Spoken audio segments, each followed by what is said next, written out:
Si alguna vez te dijeron que la familia siempre dice la verdad, quédate. Suscríbete ahora mismo, deja tu like y comenta si crees que una abuela puede ser la única persona honesta en un linaje construido con mentiras. Porque esta historia empieza con una crianza silenciosa y termina apuntando a una traición que nadie quiso nombrar. Cría a su hijo mientras ella construía una mentira. Así de simple suena. Así de brutal fue vivirlo. No hubo actas firmadas con sangre ni juramentos solemnes.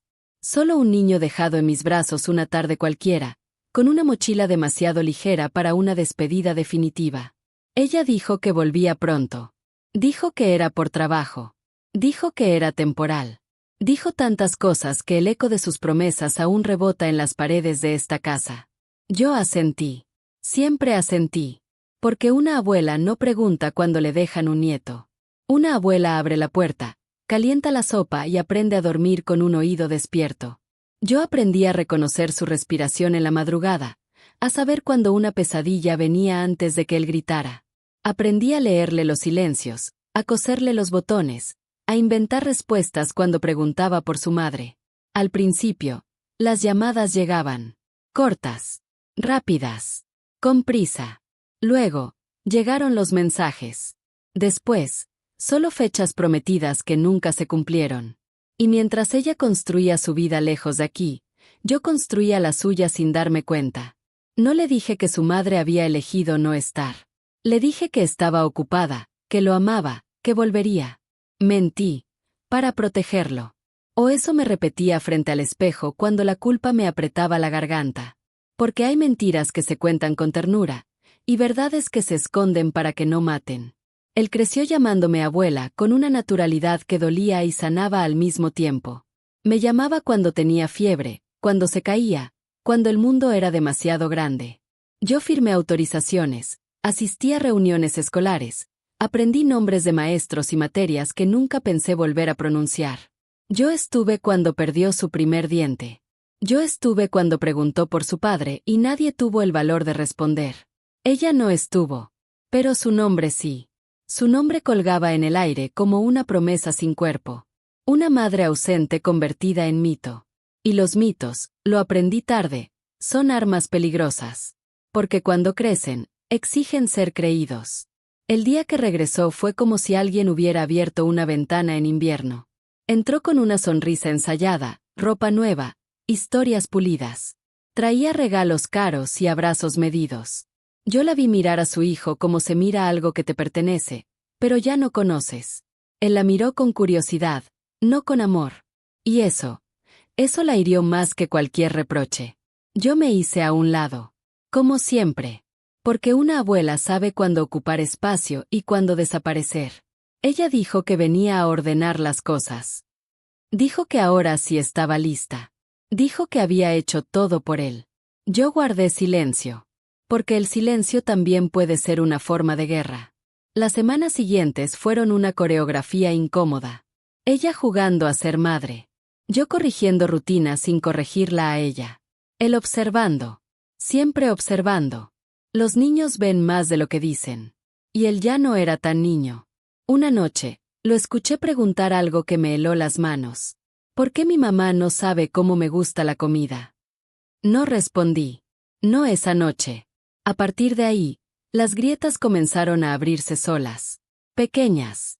Imperceptibles. Ella hablaba de sacrificios que no coincidían con los recuerdos. De ausencias justificadas con historias demasiado limpias. De un pasado heroico que yo sabía no existía. Yo crié a su hijo mientras ella construía una mentira. Y esa mentira necesitaba un villano. Y ese villano, lentamente, empezó a ser yo. Empezó con comentarios sutiles. Con miradas que duraban un segundo más de lo necesario. Con frases dichas en voz baja, como quien siembra dudas. Tu abuela exagera. Tu abuela se aferra.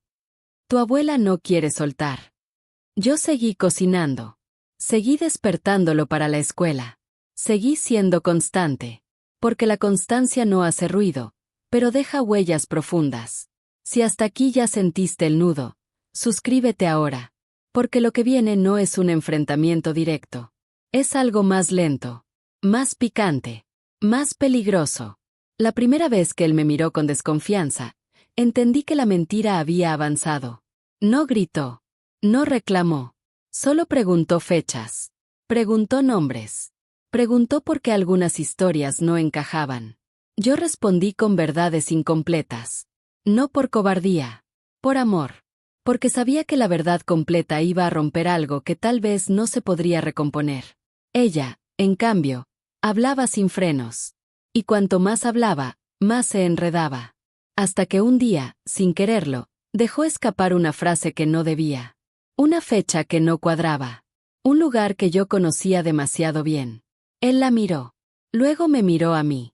Y en ese intercambio silencioso, algo cambió de lugar. Esa noche, no durmió. Yo tampoco. Me senté en la cocina, con la luz apagada, repasando años. Años de pañales, de vacunas, de noches en vela. Años de decisiones pequeñas que sostienen vidas grandes. Y entendí algo con una claridad que dolía. La venganza no siempre es un acto. A veces es dejar que la verdad se prepare sola. Porque yo no necesitaba hablar. La mentira, tarde o temprano, se traiciona a sí misma. Él empezó a recordar. Cosas mínimas. Detalles que nadie le había contado. Empezó a unir puntos. A notar ausencias. A sentir incoherencias. Y yo, por primera vez, no lo detuve. No lo guié. No lo empujé. Solo estuve ahí. Como siempre. Ella se impacientó. Empezó a exigir cariño. A reclamar un lugar que no había construido. A culparme por la distancia. Y en cada acusación, dejaba al descubierto su miedo más grande, que su hijo descubriera que la única verdad constante en su vida había sido su abuela. Porque lo que él estaba a punto de encontrar no era solo una contradicción. Era una prueba. Algo guardado. Algo que yo había protegido durante años sin saber que algún día sería necesario. Y cuando él me preguntó directamente, con la voz firme y los ojos abiertos de par en par, supe que la infancia había terminado. Abuela, tú siempre estuviste. No respondí enseguida. Respiré. Porque la respuesta iba a cambiarlo todo. Si llegaste hasta aquí, no te vayas. Suscríbete ahora. Deja tu like y comenta si crees que una mentira puede sostenerse cuando el amor ha sido constante durante años. Porque esta parte no trae gritos, trae grietas. Y las grietas, cuando se abren, no vuelven a cerrarse. La pregunta quedó flotando en la cocina como humo espeso. Abuela, tú siempre estuviste. No fue un reproche. No fue una acusación. Fue algo peor. Fue una búsqueda. Yo lo miré y entendí que ya no estaba hablando con el niño que dejaban en mis brazos con una mochila liviana. Estaba frente a alguien que empezaba a sospechar que su vida había sido contada con versiones incompletas. Y en ese instante, su madre dormía en la habitación de invitados, creyendo que el pasado seguía bajo control. Le dije que sí. Solo eso. Sin adornos. Sin heroísmos. Sí. Él asintió despacio, como si esa palabra acomodara algo dentro de su pecho. Luego preguntó lo inevitable. ¿Y mi mamá? Ahí fue donde el silencio se volvió peligroso. Le expliqué que su madre había estado, a su manera, que había tomado decisiones, que no todas las personas saben quedarse. No la defendí, no la ataqué, porque cuando uno ama de verdad, no necesita inclinar la balanza. La verdad, cuando llega a tiempo, pesa sola. Él no lloró. Eso me asustó más. Se fue a su cuarto y cerró la puerta con cuidado. No con rabia. Con una calma que solo tienen quienes están atando cabos. Yo me quedé sentada, con las manos entrelazadas, recordando la carpeta azul. La carpeta que nunca pensé abrir. La había guardado en lo alto del armario, detrás de mantas viejas y cajas sin nombre. Documentos médicos. Boletas escolares. Mensajes impresos. Fechas.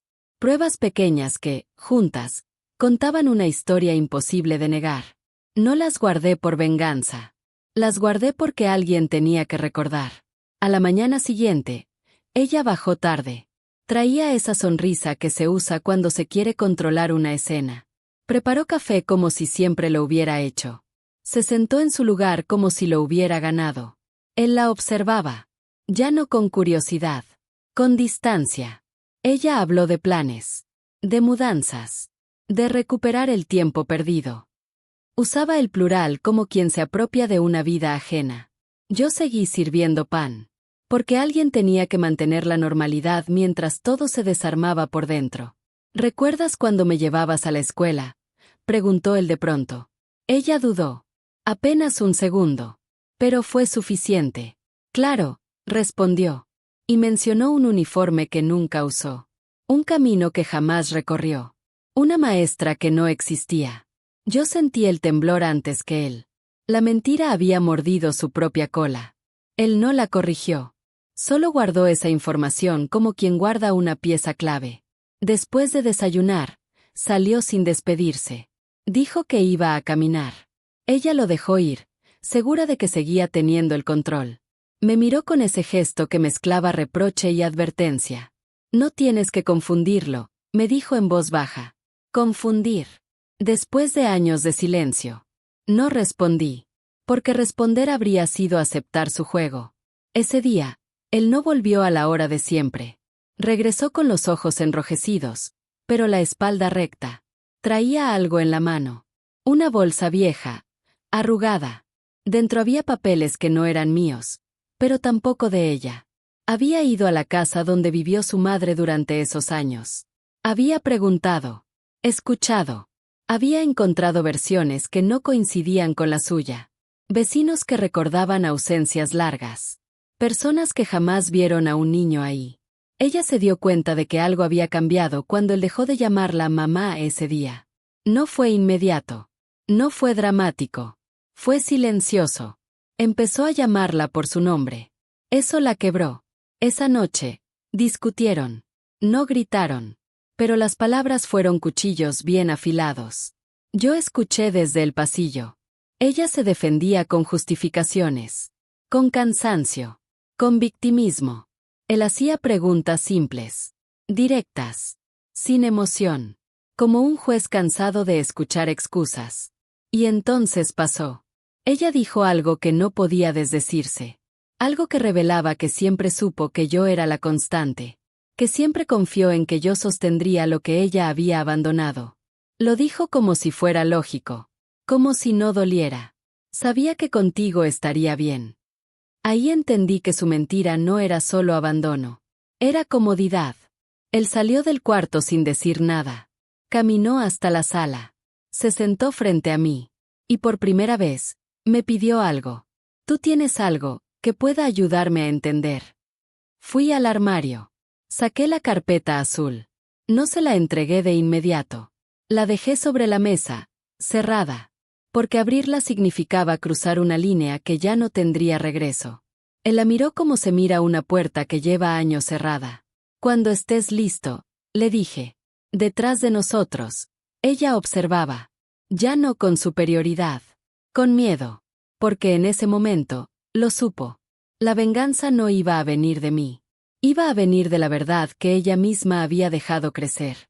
Si estás sintiendo la tensión, suscríbete ahora. Porque lo que hay dentro de esa carpeta no solo cambia la relación, cambia la identidad. Él abrió la carpeta solo al día siguiente. Solo. Sin ella. Sí. Necesitaba hacerlo a su ritmo. Cuando volvió a salir del cuarto, traía los ojos secos y la decisión tomada. No gritó. No lloró. No pidió explicaciones. Solo dijo algo que todavía retumba en esta casa. Yo sé quién estuvo. Y eso ya no se puede borrar. Ella intentó abrazarlo. Él se apartó. Yo no me moví. Porque no hacía falta. La mentira había perdido su fuerza. Y la verdad, paciente, había hecho su trabajo. Después de abrir la carpeta, la casa cambió de sonido. No hubo portazos. No hubo gritos. Hubo algo peor, una quietud incómoda. Como cuando todo el mundo sabe que algo se rompió y nadie quiere ser el primero en recoger los pedazos. Él empezó a mirarla distinto. No con odio. Con algo más frío. Con decepción. La decepción no discute, no ruega, no explica. Solo se instala y deja de esperar. Ella intentó recuperar terreno con gestos pequeños. Cocinó platos que nunca antes había preparado. Preguntó por rutinas que ya no controlaba. Quiso opinar sobre decisiones que no le correspondían. Cada intento era una confirmación tardía de lo que había perdido. Yo observaba. Siempre observé. Porque criar también es aprender cuando no intervenir. Una tarde, él se sentó conmigo en el patio. El mismo lugar donde había hecho tareas, llorado derrotas, celebrado logros que ella nunca vio. Me habló sin rodeos. Ella cree que puede volver a ser mi madre solo porque ahora sabe la verdad. No lo contradije. Me preguntó algo que nunca había tenido el valor de preguntar antes. ¿Por qué nunca me dijiste todo? Esa pregunta pesaba más que cualquier acusación. Le expliqué que hay verdades que, dichas demasiado pronto, se sienten como abandono. Que yo elegí esperar a que fuera fuerte. No para protegerla a ella. Para protegerlo a él. Me escuchó en silencio. Y luego dijo algo que me quebró por dentro. Gracias por quedarte, incluso cuando mentir dolía menos que decirlo todo. Esa noche, ella decidió confrontarme. No con gritos. Con lágrimas. Me acusó de haberle robado el vínculo. De haber ocupado un lugar que no era mío. De haber influido, manipulado, condicionado. Cada palabra buscaba limpiarla a ella, ensuciarme a mí. Yo la dejé hablar. Cuando terminó, le dije algo que llevaba años guardando. Yo no te quité nada. Lo dejaste. Eso fue todo. No hubo réplica. Porque la verdad, cuando se dice sin rabia, no admite discusión. Al día siguiente, él anunció su decisión. No iba a mudarse con ella. No iba a fingir una cercanía que no sentía. Iba a seguir viviendo donde siempre había vivido. Con quien siempre había estado. Ella reaccionó como reaccionan quienes pierden el control. Primero suplicó. Luego exigió. Después amenazó con irse para siempre, como si esa ausencia aún tuviera poder. No lo tuvo. Ya sé cómo es cuando no estás, le respondió él. Eso fue el final de su argumento. Ella empezó a empacar esa misma tarde. Cada objeto que guardaba parecía una derrota. Yo la observé desde la puerta. No con triunfo. Con cansancio. Porque criar a un hijo ajeno mientras su madre se inventa una historia no te deja satisfacción. Te deja cicatrices. Antes de irse, intentó una última jugada. Se acercó a mí, muy cerca, y susurró algo que pretendía herirme. Él nunca será tuyo. La miré a los ojos y respondí sin dudar. Nunca lo fue. Por eso me quedé. Se fue sin despedirse de él. Él no salió a verla partir. Esa noche, cenamos en silencio. Un silencio distinto. No pesado. Honesto. Como si por primera vez no hubiera fantasmas sentados a la mesa. Cuando terminó, me miró y dijo algo que entendí como un punto de no retorno. Ahora quiero reconstruir, pero con la verdad. Y ahí supe que la historia no iba a cerrarse con su partida. Porque las mentiras no desaparecen cuando alguien se va. A veces, regresan, buscando venganza. Porque ella no se fue derrotada. Se fue herida. Y las personas heridas no siempre aceptan perder. Antes de seguir, suscríbete. Dale like. Comenta si crees que una mentira puede morir en silencio o si siempre intenta volver disfrazada de justicia. Porque esta parte no trata del abandono. Trata del regreso. Y no todos los regresos piden perdón. Pensamos que su partida sería el final de todo. Ese fue nuestro error. Los primeros días después de que se fue fueron extrañamente tranquilos. No había tensión en el aire, no había pasos que evitar, no había palabras medidas. Él volvió a sus rutinas con una naturalidad que me asustó. Despertaba temprano, salía, volvía, cenaba conmigo. Hablábamos de cosas simples. De estudios. De planes. De futuro. Pero había algo nuevo en su mirada. Una especie de alerta constante. Como si su cuerpo ya supiera que la calma no iba a durar. Yo también lo sabía. Porque cuando alguien construye una mentira durante años, no la abandona así como así. La mentira se vuelve casa, identidad, refugio. Y perderla es como quedarse sin piel. La primera señal llegó en forma de mensaje. Un mensaje largo. Cargado de culpa, de nostalgia forzada, de frases cuidadosamente elegidas. Ella le hablaba de errores, de segundas oportunidades, de cómo nadie nace sabiendo ser madre. Él lo leyó una vez. Luego otra. Después apagó el teléfono y lo dejó boca abajo sobre la mesa. No respondió. Ella insistió. Mensajes más cortos. Más emocionales. Más desesperados. Fotos viejas. Recuerdos editados. Momentos recortados para parecer presencia. Yo observaba desde lejos. No intervenía. Porque esta vez, la decisión tenía que ser solo suya. Una noche, después de cenar, me dijo algo que me heló. Está hablando con otras personas. No pregunté cómo lo sabía. Lo supe. Había empezado a mover la historia. A sembrar su versión.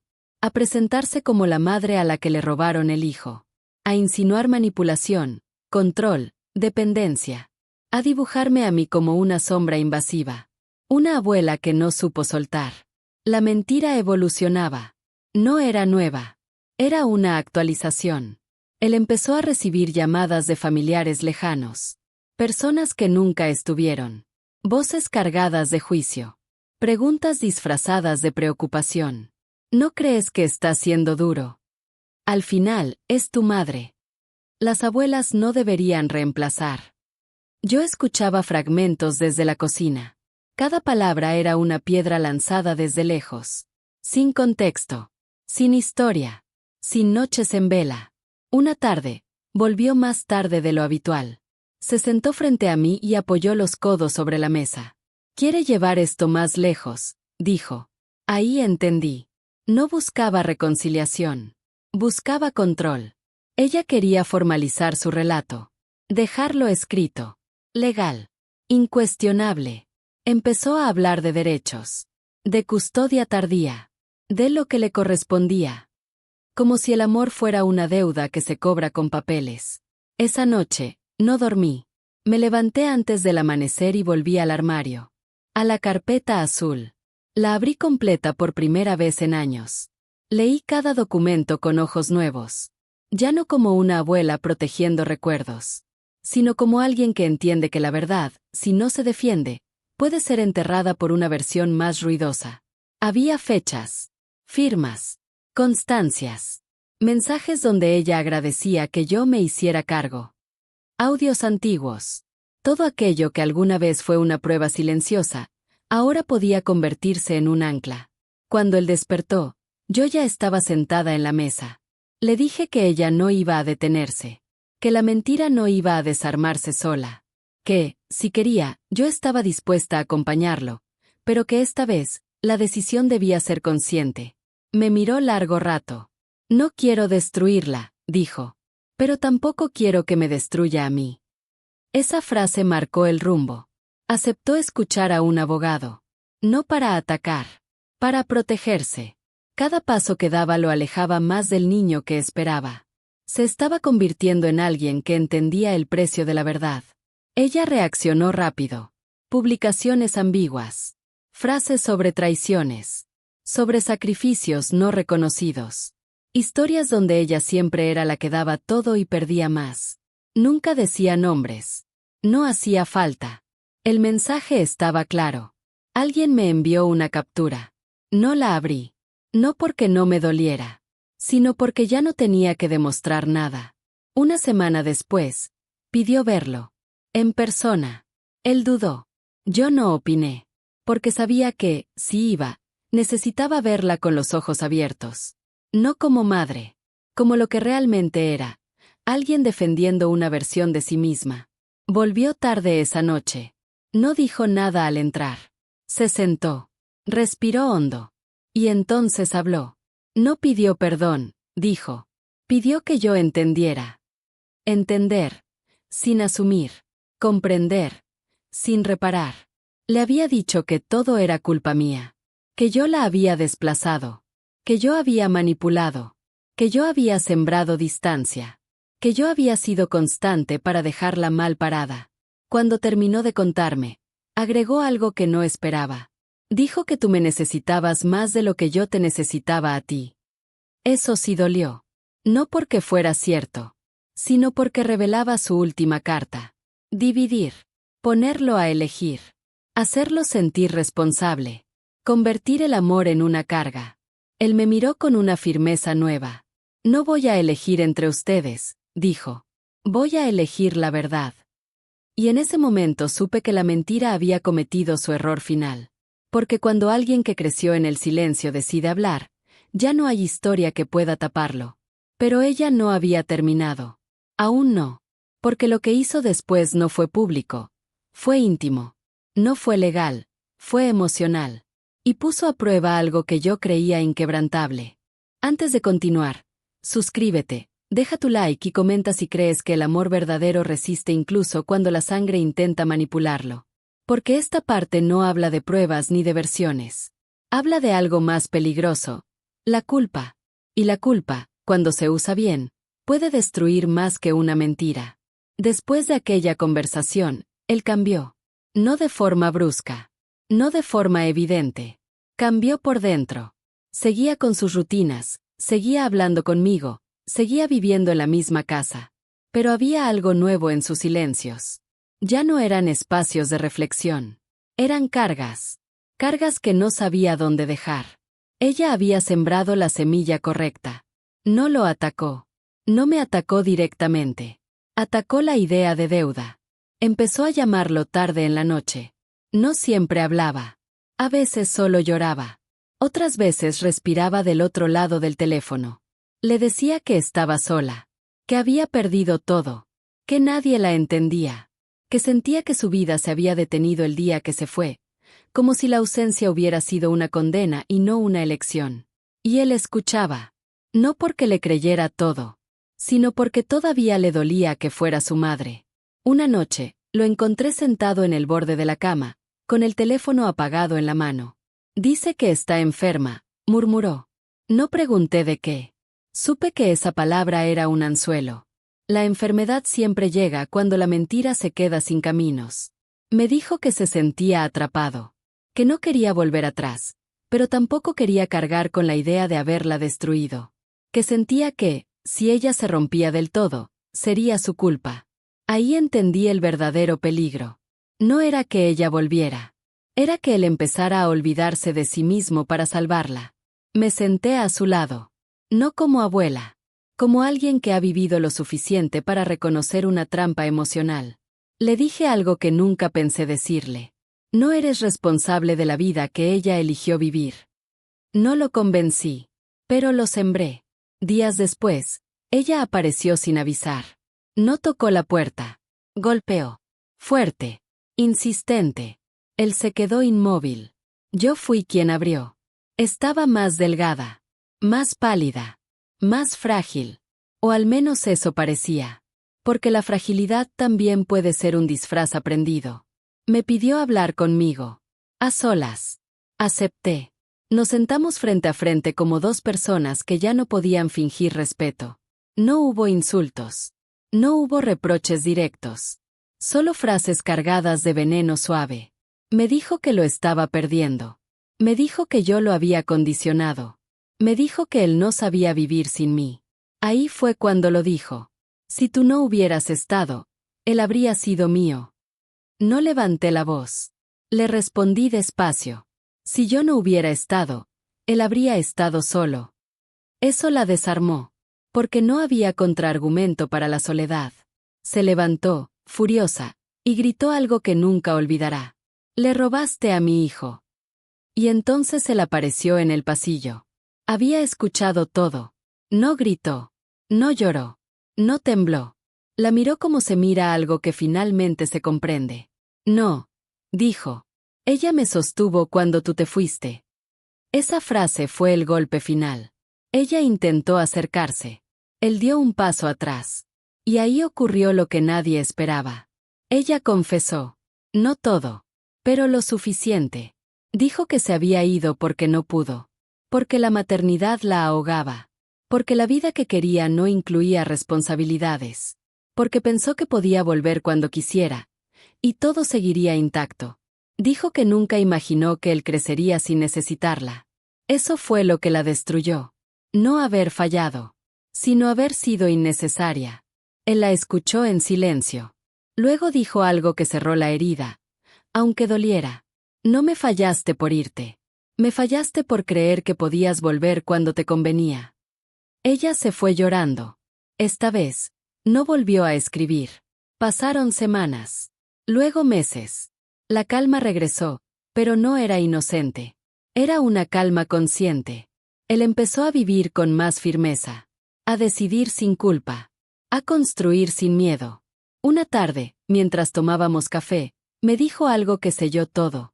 La única verdad constante fuiste tú. No lo dijo como halago. Lo dijo como conclusión. Y entendí que la venganza no había sido castigo. Había sido permanencia. Porque mientras ella construía una mentira para sobrevivir, yo construí una vida para que él creciera. Antes de entrar en el cierre, suscríbete ahora, deja tu like y comenta si crees que la verdad siempre encuentra su camino, incluso cuando llega tarde. Esta no es solo la última parte. Es el momento donde todo cobra sentido. Donde el apellido pesa. Donde la sangre deja de mandar. Y donde la constancia, por fin, tiene nombre. Después de aquella noche, el silencio volvió a instalarse en la casa. Pero no era el silencio tenso de antes. Era uno distinto. Más adulto. Más definitivo. Ella no llamó. No escribió. No apareció. Al principio pensé que era otra estrategia. Un retiro calculado. Un intento de generar culpa a través de la ausencia. Porque ya conocía ese patrón. Pero los días pasaron. Luego las semanas. Y finalmente los meses. Y comprendí algo que me dejó una mezcla de alivio y tristeza. Esta vez, se había ido de verdad. Él siguió con su vida. No como una huida, sino como una afirmación. Empezó a tomar decisiones pequeñas que, juntas, construían algo grande. Cambió horarios. Cambió rutinas. Cambió la forma en la que hablaba de sí mismo. Ya no se presentaba desde la carencia. Ya no explicaba su historia con vergüenza. Decía las cosas como eran. Sin adornos. Sin excusas. Una tarde llegó con un sobre en la mano. No me dijo nada al principio. Lo dejó sobre la mesa. Yo lo miré sin tocarlo. Porque había cosas que uno no debía abrir antes de tiempo. Es del registro civil, dijo. Ahí entendí. Se había planteado lo impensable. Lo que muchos callan por miedo, por tradición, por presión. Se había preguntado algo que solo quienes crecieron sosteniéndose solos se atreven a preguntar. ¿Quién soy, cuando nadie me miente? El sobre contenía formularios, requisitos, procedimientos. Nada emocional, nada simbólico. Todo frío, todo legal. Pero el peso que tenía era inmenso. No quería borrar a nadie. Quería definirse. Me explicó que había pasado meses pensando en su apellido. En lo que significaba llevarlo. En lo que representaba repetirlo. En cómo ese nombre siempre había estado ligado a una ausencia que no eligió, a una historia incompleta, a una versión de sí mismo que ya no reconocía. No quiero llevar un apellido que me recuerda a alguien que nunca estuvo, dijo. Pero tampoco quiero apropiarme de algo que no me pertenece. Ahí estaba el dilema. No buscaba reemplazar. Buscaba coherencia. Le dije algo que nunca le había dicho. El apellido no hace a la familia. La constancia sí. No le sugerí nada más. Porque esta decisión no podía ser mía. Días después, me pidió que lo acompañara a una oficina. No me dijo para qué. Solo que necesitaba que estuviera ahí. No como respaldo legal. Como testigo emocional. Cuando entramos, lo vi firmar con una calma que solo tienen quienes ya atravesaron lo peor. No estaba nervioso. No dudaba. Cada trazo era firme. Cada letra, consciente. No tomó mi apellido. No tomó el de ella. Eligió uno nuevo. Uno que no estaba manchado por la ausencia ni por la culpa. Uno que representaba su identidad elegida, no heredada. Su forma de decirle al mundo que no era una continuación de un error ni un parche de una historia rota. Cuando salimos, respiró profundo. No estoy huyendo, me dijo. Estoy cerrando. Ese día lloré. No delante de él. Sola. Porque entendí que había criado a alguien capaz de redefinirse sin rencor. Y eso es una victoria silenciosa. Meses después, llegó una carta. No era larga. No era dramática. Era de ella. No pedía perdón. No explicaba. No reclamaba. Solo decía que había entendido. Tarde. Pero había entendido. Que ya no intentaría forzar un lugar que no supo cuidar. Que esperaba que algún día él pudiera recordarla sin dolor. Él leyó la carta una sola vez. Luego la dobló con cuidado y la guardó. No respondió. Porque no toda comprensión necesita réplica. Tiempo después, nos cruzamos con alguien que la conocía. Nos habló de su nueva vida. De cómo se había reinventado otra vez. De cómo contaba la historia a medias. De cómo se presentaba como alguien que hizo lo que pudo. Él escuchó sin interrumpir. Cuando esa persona se fue, me miró y dijo algo que selló todo. Ahora sé que la verdad no necesita convencer a nadie. Y tenía razón. Porque mientras ella seguía ajustando su relato según el público, él vivía con una versión de sí mismo que no necesitaba defensas. La última conversación que tuvimos sobre ella fue simple. No la odio, me dijo. Pero ya no la necesito. Eso fue el final real. No hubo confrontación final. No hubo escena pública. No hubo justicia poética. Solo una certeza. La única verdad constante en su vida había sido una abuela que se quedó cuando nadie más quiso hacerlo. Y esa verdad no necesitó gritarse. Se vio en cada paso firme. En cada decisión libre. En cada noche tranquila. Porque mientras ella construía una mentira para sobrevivir, yo construí un hogar para que él creciera. Y al final, eso fue suficiente. Si esta historia te removió algo, suscríbete, deja tu like y comenta qué parte fue la que más te dolió, o la que más te hizo entender. Aquí no terminó una venganza. Aquí terminó una mentira.